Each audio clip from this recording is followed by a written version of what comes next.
Look at Spoken English, Chapter 12 and Exercise 1. Translate into English. अंग्रेजी में अनुवाद करें. राम की एक पत्नी है. Ram has a wife. या Ram has got a wife.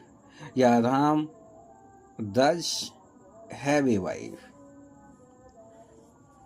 Mohan के दो पत्नियां हैं. Mohan has two wifes. या Mohan has got two wifes. Radha के बहुत मित्र हैं. Radha has many friends. तो सोहन के बहुत भाई हैं. Sohan has many brothers. Karim के 4 घोड़े हैं. करीम हैज 4 हॉर्सेस. रहीम के 5 हाथी हैं. रहीम हैज 5 एलिफेंट्स. मुझे एक मकान है. I have a house. उसके 2 गाड़ियां हैं. He has 2 cars. मुझे एक लाल रुमाल है. I have a red handkerchief. उसके कई गायें हैं. तो ही हैज यानी ही हैज सेवरल कार्स. क्या आपके गाड़ी है?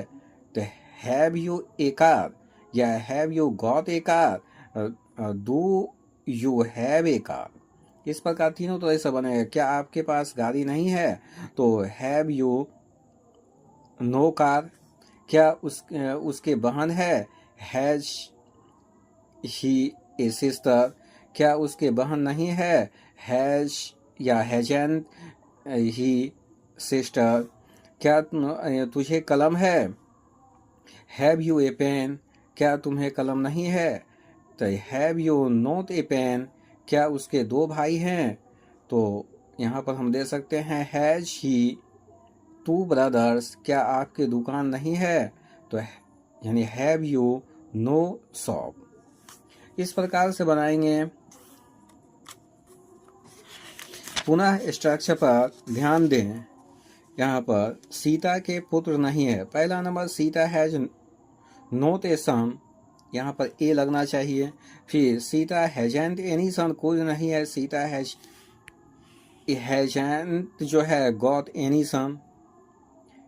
तो यहाँ पर Sita does not have any son इत्यादि बनता है इस प्रकार से. और हैव हैज में Radha has a daughter. Radha के एक लड़की है. Radha has got A daughter. यानी 2 तरीका से ध्यान दे. मेरे एक रेडियो है. I have a radio. I have got a radio. I do have a radio. 3 तरीका से बनता है. इस प्रकार से 3 तरीका से जो है निगेटिव भी होगा. 3 तरीका से जो है यानी क्वेश्चन भी होगा. Thanks for watch regularly. Subscribe and like my channel. Bye bye. See you next day. पुनः मिलेंगे.